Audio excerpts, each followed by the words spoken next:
Yo, what is up everyone? This is OJ over here from PlayerEssence and welcome to another PE news video. Today we've got a bunch of great topics for you, so let's go ahead and jump right into the content. So as many of you guys have probably heard at this point, Universal Studios Japan and Nintendo have struck a deal. Yes, a Super Nintendo World will be coming for the worldwide audience, but in Japan for right now. So Super Nintendo World is coming to Universal Studios in Japan. It will be the first of such opening in the world, one featuring globally renowned characters and game worlds from Nintendo. Super Nintendo World is targeted to open in time for the 2020 Tokyo Olympics, while Universal Studios Japan will be the first location to open. Nintendo themed areas are also coming to Orlando and Hollywood, as announced by Nintendo and Universal Parks and Resorts on November 29th. Super Nintendo World will be comprised of an expansive and multi-leveled environments filled with unprecedented state-of-the-art rides, too,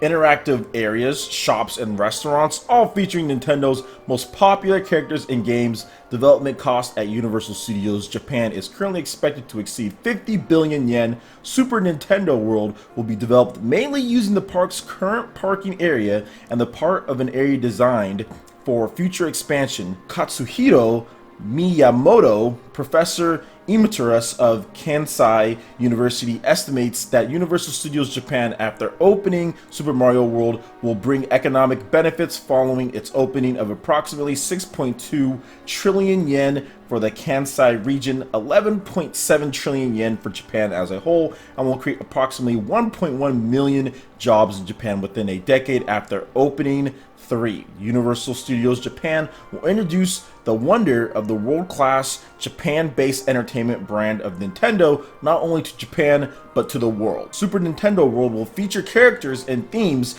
from the Super Mario series, which has continued over the years to win the hearts of devoted fans around the world. The attraction area will also feature a variety of other global popular Nintendo characters. Nintendo characters and the worlds they inhabit will be recreated at the highest level of quality through a strong partnership between Mr. Shigeru Miyamoto, creative fellow at Nintendo, that's his official title at this point, guys, and Mark Woodbury, president of Universal Creative, renowned for creative and technical excellence. Super Nintendo World will allow guests to fully immerse themselves and all 5 senses in the worlds of Nintendo, and is expected to attract guests from Japan and all over the world. So yes, this will attract people from all over the world. If I can go, I will definitely go by then. I don't know what I'll be doing in 2020, but I'm pretty sure I'll probably still be running this YouTube channel and still be talking about video games, because honestly guys, I do this because I absolutely love talking about video games and I absolutely love just discussing them, not because it brings in like a ton of money or I'm trying to get super huge or anything like that when it comes to my channel. I just love talking about video games and decided to make a channel to do so. So that's pretty cool though that they're doing this, and I can't wait to actually try it out. It's going to be a while, 2020 in Japan, and I'm pretty sure I'll be able to go at some point. So it'll be pretty cool to like live blog or stuff like that to show it off. So it looks good. Obviously this is a great thing for many people. I'm not super huge on like amusement parks and theme parks and all the crowds and everything, but I do think that it'll be cool to go. I mean, it's going to be absolutely packed like when it first opens up, so I don't know if I'll go right at the launch or opening, but I know I'll go at some point before it does come to America. But I know that there's going to be Universal in Hollywood and also in Orlando, so I might just wait for that as well. So we'll have to wait and see. Obviously it's well off, more than 4 years or 3 to 4 years at this point, so we're just gonna have to wait on that. But overall it looks awesome, and this is the Nintendo Land that many people actually wanted when they revealed the Nintendo Land video games. Like, man, wouldn't it be cool if they actually had a real Nintendo Land? And well, there you go. So that's what they're doing this time. Instead of making a video game, they're actually making a real world on it. So pretty good stuff there. All right, moving on to the next article here. So Reggie Fils-Aimé has talked about the staggered release of Super Mario Run on the Android. So as many of you guys know, Super Mario Run is coming to the Apple products first, and then it will be coming to Android later in 2017. So here's what Reggie Fils-Aimé had to say on the case.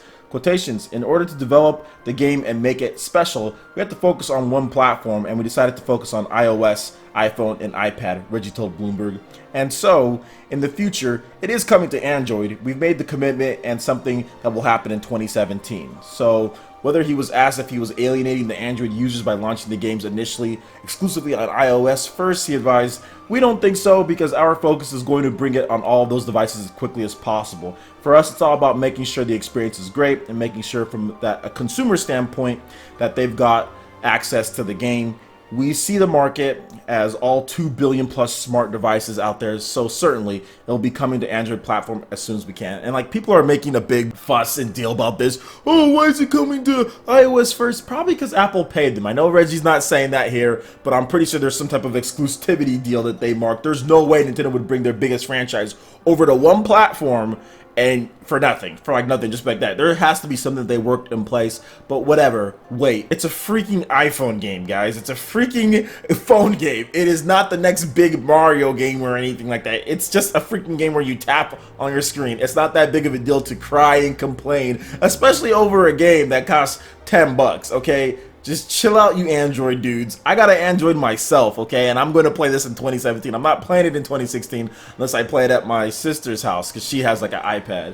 So I might play it there, but I'm not going to be able to play it on my Samsung Galaxy. So chill out, play the game next year. You hear what Reggie had to say here. They're making it on there. It'll come in 2017. Calm down.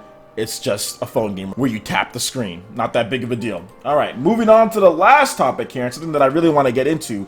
Miyamoto has talked about a younger team taking the lead with the Nintendo Switch with the development and designing the system. So the newly launched website Gixel, I think that's how you say, I'm not really sure, recently had the opportunity to speak with Nintendo creative fellow Shigeru Miyamoto.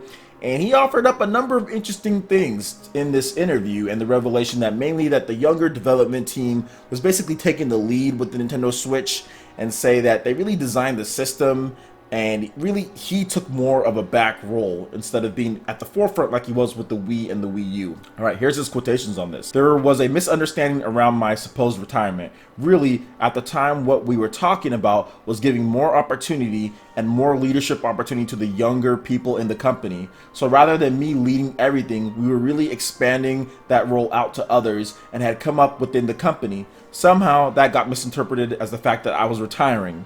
We have these younger people in the company who are taking the lead on Switch development, and it's really been them that have put this forward and designed this system. They're the ones who have really shepherded it through the process. Because of that, what it's allowed me to do is focus on other projects like Super Mario Run or the Universal Theme Park. I'm going to keep looking for these kind of opportunities where I can do something new and fun."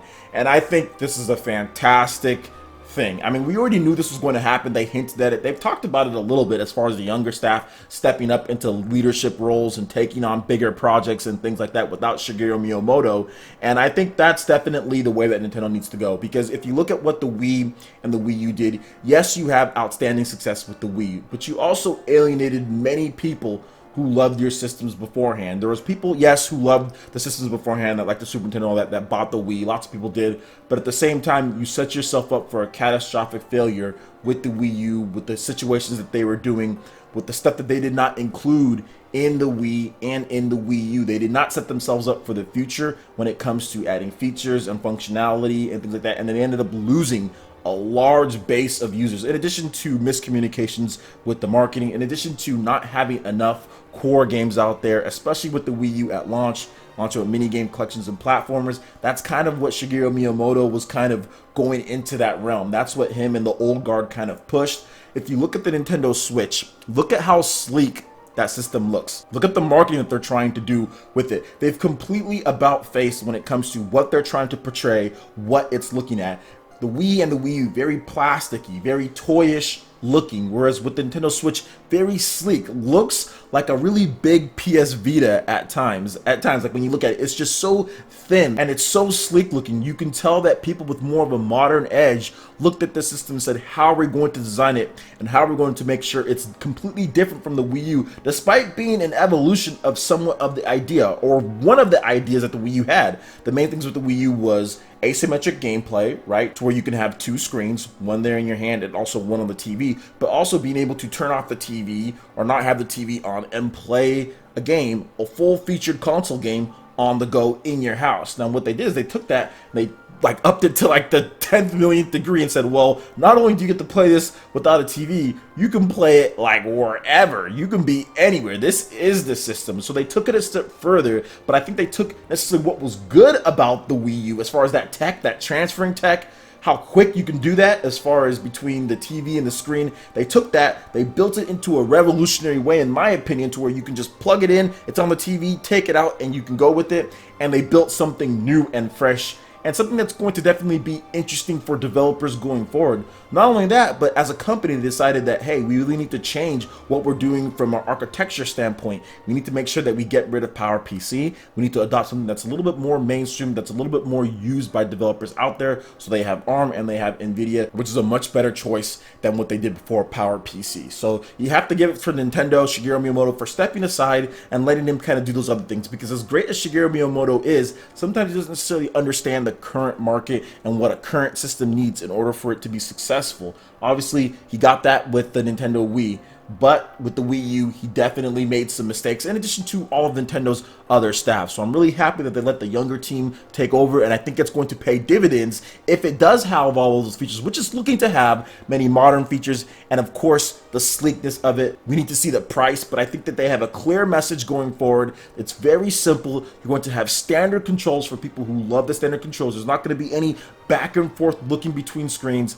Great idea for Nintendo going forward as far as how they displayed it, and they really turned a lot of heads. There's a lot of people that were a little bit negative on the system starting out, and it didn't take me long to kind of see the benefits of this system, and a lot of people are really excited for this system now. And even casual gamers that I've heard, that I've talked to at work, that are like, hey, what is this Nintendo Switch? Like, this looks pretty cool, because they understand the concept. They're like, hey, you can just play it wherever, but then you can also just put it into that little dock and you can play it on the TV. That's how it works. It's that simple. And I'm like, yeah, it's that simple. So much better than the Wii U when you're trying to explain what that system can do. So I really like the fact that they're doing this. I think it's a right step in the direction. And if you look at what Nintendo's doing so many different things. It's funny when people say, oh, well, if the Switch doesn't do as well, they're going to just be out of the video game industry, or they're going to be out of the console making business. And I'm like, that's ridiculous. They have smartphone gaming. They have this Universal Studios. They're going to have so much stuff. It's always going to be beneficial for Nintendo, based on their IPs and the value that they have, to have a system out there. They need to just work on the other things as far as getting third-party support,